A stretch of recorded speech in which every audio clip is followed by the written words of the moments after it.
everyone. I want to do a fast video today. I know it's been a while since I've uploaded anything. I've just been busy with other things, but I just uploaded another video like 10 minutes ago, and I would encourage you to visit that. See what that's about. It's about an interview I did on another channel, but actually with the individual I'm interviewing with is actually a 5-wing 4. I'm not sure completely of his subtype, but he probably is like a social sexual subtype 5-wing 4. So I do know he's a 5-wing 4. So if you want to hear that, the conversation between a 4-wing 5 and 5-wing 4, even though we don't talk about the Enneagram, that's what I have. But I just want to talk today about the social subtype, social 4. Again, I've discussed this in the past, and I've just had some thoughts lately about differing things. You know, one of the questions I see, or people say, they say, you know, 4s, social 4s are not competitive outwardly like, say, the sexual 4. And I will say social 4s feel a great competition within. I'm going to say I, because that's how I know I am, what I am. Is I'm not going to go and immerse myself in that competition with you, because I will say there is a combination of feeling superior. In a lot of ways, what I do as a defense mechanism is I say, I'm too good for that. I'm not going to lower myself and try to compete with you, because there's no point. The situation's already stacked against me. It's pointless. So I'll give an example of that. Would be that, you know, we live in a very type 3 world, and I feel like 3s are masters of convention and 4s are masters of vision. And what you have is that the 4 will very often, a lot of times 4s don't like 3s, and that's because for a number of reasons. 3s are just very demanding of attention, and the 4 just sits there and says, well, what's the point? You know, you're just doing what everyone else does. There's nothing unique about what you've done. Okay, so you have an MBA. Okay, so you're an accountant. Wow, I'm really fucking impressed. You know, and if that 3 is somehow an artist or writer, they usually are some kind of conventional, they've you know, what the hell's the word? They've shaped themselves. They're shapeshifters. They've shaped themselves to become something conventional that will please other people so they can be recognized. And the 4 finds that inauthentic. And I know that for me, like, in choosing my life path, I knew I wanted to be a writer. I didn't want to pursue the traditional writing path that a lot of people do, which would be more like the 3-driven path. Oh, go into journalism or go into this sort of conventional kind of thing, because I didn't want to compromise my vision. So I said, well, I don't want this creative side of me to be even touched. I'm going to do something that has absolutely nothing to do with that doesn't touch it, and is so opposite of it. And not only that, subconsciously not even realizing that I was putting myself in this position where I'm different than everyone else. So like, I work in a science field in a lab, and it's very rote, very predictable, very structured, and you wouldn't think a 4 would like that, but I feel like my mind, my creativity, and all this emotion inside here really needs sort of a fixation of tapping into my sensory, because I'm an INFJ, so I'm always like dreaming and all this shit.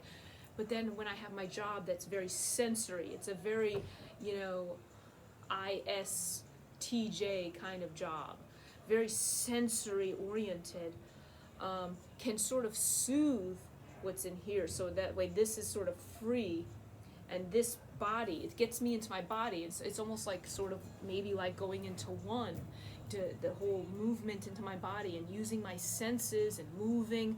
That all has a positive effect on my health. I wouldn't like it just sitting somewhere in one spot, you know, not moving, the whole inertia thing, and then also just being stuck in my head, where here as I can use different kind of skills.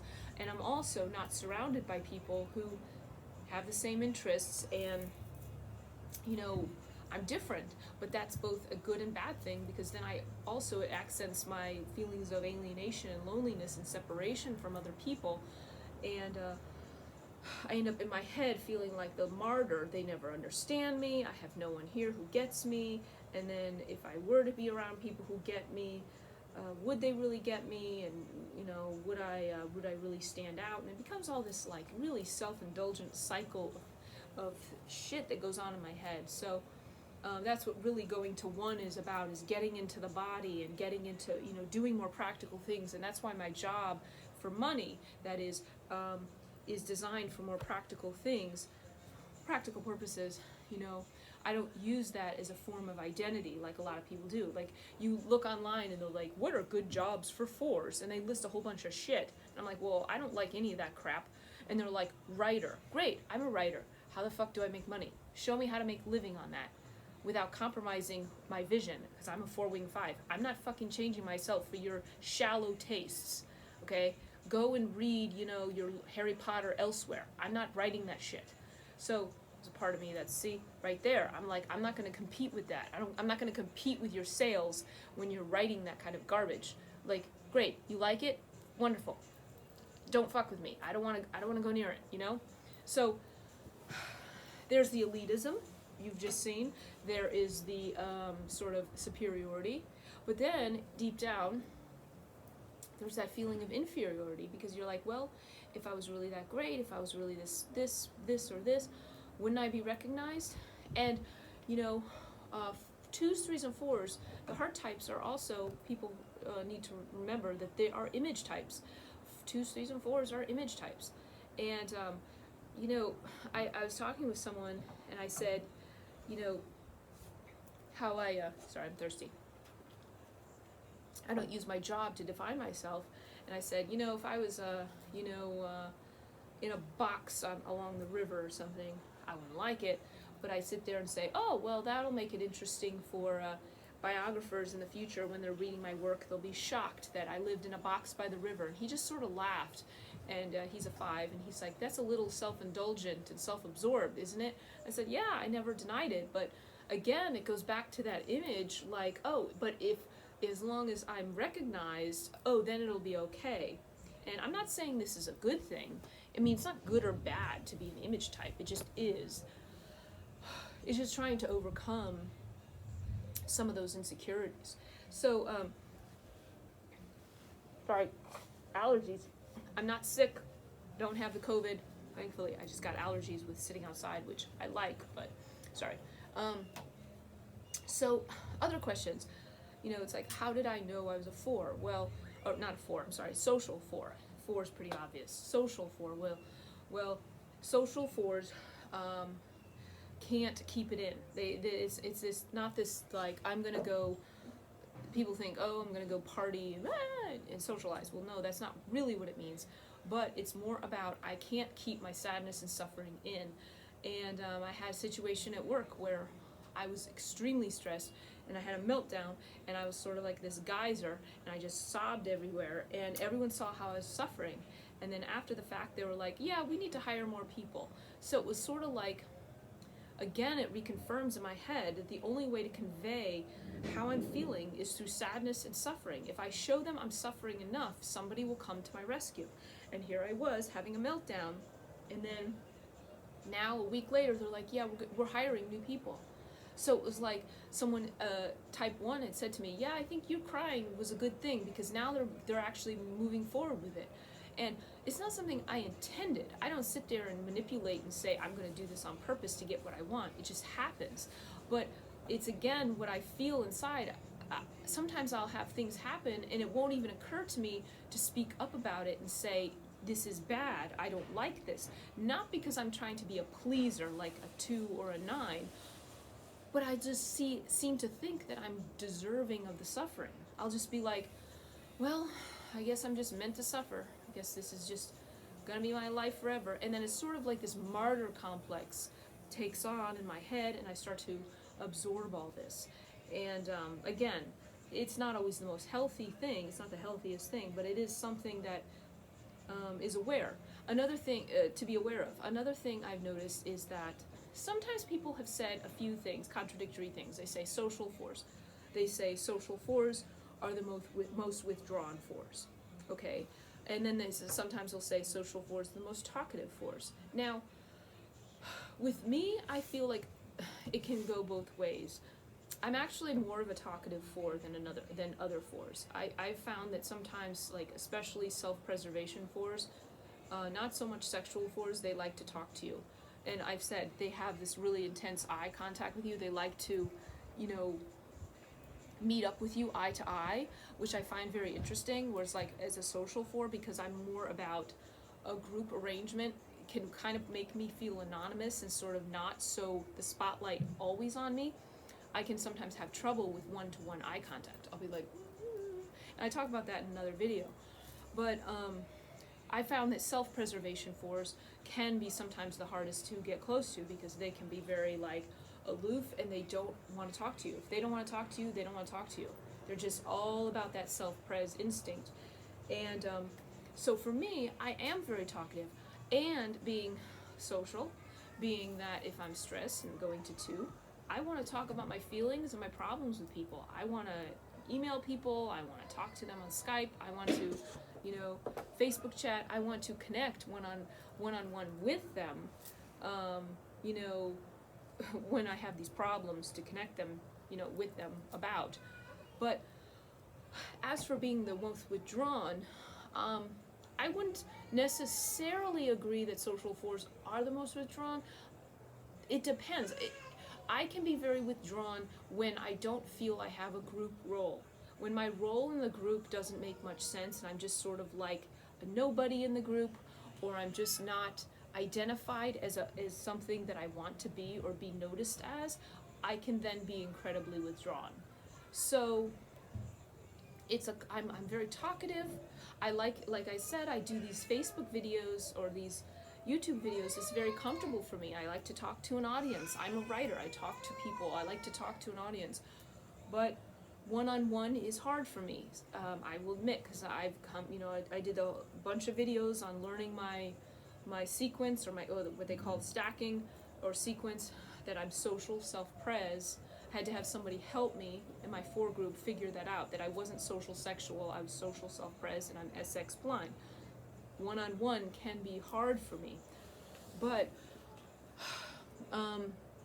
as for being like shy, again, if I have my role within the group, I'm not very shy, I'm very talkative. So social fours can go both ways. In some ways, we can be very talkative. In other ways, our role in the group is not defined and we're just a big nobody. Well, adios, I don't want to be here. And notably, the big sign about social fours is they don't hold their emotions in. And I will say that, like at work, people think I'm too emotional, and they think I'm too.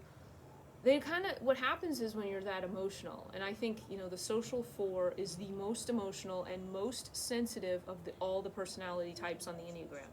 There's no one more deeply sensitive than the social four.